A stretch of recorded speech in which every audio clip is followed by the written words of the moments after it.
नमस्कार दोस्तों, नॉलेज नूर के संडे स्पेशल वीडियो में आप सभी का स्वागत है। दोस्तों, आज की कहानी इतनी खास है कि आप इसे सुनकर हैरान रह जाएंगे, क्योंकि यह कहानी एक ट्रेन यात्रा की है जहां एक अकेली बच्ची और एक यात्री की हिम्मत ने सबका दिल जीत लिया। लेकिन इस सफर में ऐसा क्या हुआ कि पूरी बोगी में सन्नाटे छा गई। तो दोस्तों तैयार हो जाइए, क्योंकि यह कहानी आपके दिल को छू लेगी। तो चलिए शुरू करते हैं। दोस्तों, सारिका जो कि मेरे एक सब्सक्राइबर हैं, जिनकी उम्र 35 साल है, यह एक स्कूल की टीचर हैं। यह जो है बेंगलुरु से पटना बागमती एक्सप्रेस से जा रही थी और इनकी टिकट जो थी 3rd AC में थी। दोस्तों, ट्रेन दोपहर को 3 बजे बेंगलुरु से रवाना होती है और सारिका अपने सीट पर बैठी किताब पढ़ रही थी, जब उसने देखा कि सामने की सीट पर एक 12 से 13 साल की बच्ची अकेली बैठी थी। बच्ची थोड़ी डरी हुई थी और बार बार खिड़की के बाहर देख रही थी। सारिका ने बच्ची से बात करने की कोशिश की। उसने पूछा कि बेटा, तुम अकेले हो, तुम्हारे मम्मी पापा कहाँ हैं? बच्ची ने हिचकते हुए बताया कि उसका नाम रिया है और वह अपनी नानी के पास पटना जा रही है। उसकी माँ ने उसे बेंगलुरु स्टेशन पर बैठाया था और कहा था कि पटना स्टेशन पर नानी लेने आ जाएगी।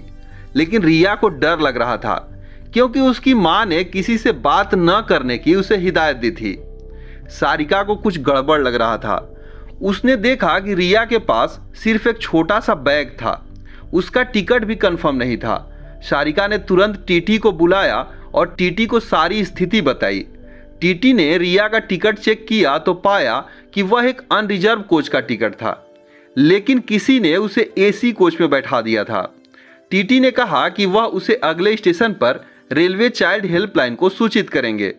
दोस्तों, इसी बीच रात हो गई और ट्रेन एक छोटे रेलवे स्टेशन पर रुकी। अचानक एक संदिग्ध दिखने वाला व्यक्ति बोगी में आया और रिया को देखकर उसकी ओर बढ़ा। उसने रिया से कहा, चलो बेटा, मैं तुम्हारा चाचा हूं, तुम्हें लेने आया हूं। रिया घबरा गई और सारिका की ओर देखने लगी।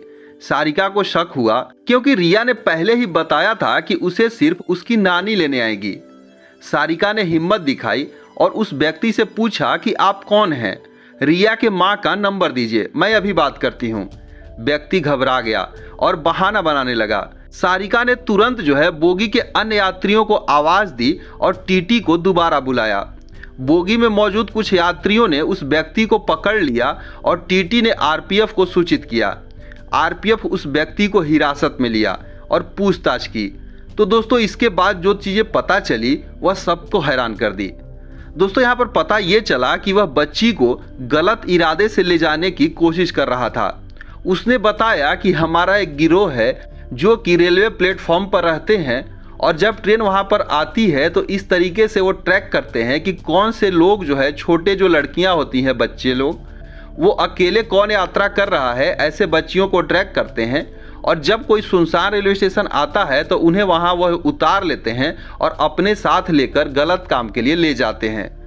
तो दोस्तों, इस तरीके से जब ये चीज़ें पता चली तो उन्हें जो है हिरासत में डाला गया और यहाँ पर रिया की माँ से संपर्क किया गया, जिसमें उन्होंने बताया कि वह रिया को एक परिचित के साथ जो है रेलवे स्टेशन पर यहाँ पर ट्रेन में बैठाने के लिए भेजा था और वह जो है वहाँ से उसे छोड़कर चले गए थे।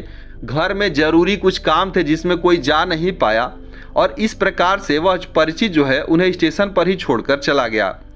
पटना स्टेशन पर जैसे ही ट्रेन आती है, रिया की नानी वहां पर आती हैं और रिया को वह सुरक्षित ले जाती हैं। तो दोस्तों, इस प्रकार से सारिका को पुलिस और रिया के परिवार ने खूब धन्यवाद दिया, क्योंकि उनके ही बदौलत इस प्रकार से रिया यहाँ पर सुरक्षित अपने घर को पहुँच सकी।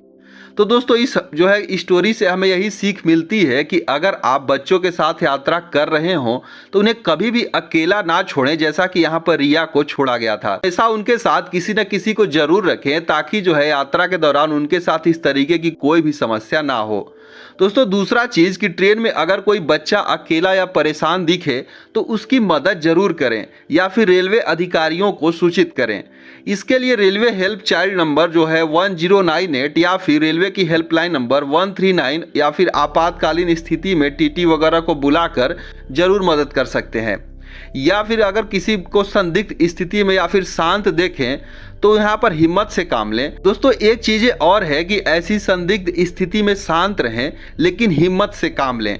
आपका एक कदम किसी की जिंदगी को बचा सकता है। तो दोस्तों सारिका की हिम्मत और रिया की कहानी हमें यही सिखाती है कि यात्रा में सिर्फ अपने बारे में ही नहीं बल्कि दूसरों की सुरक्षा के बारे में भी सोचना चाहिए।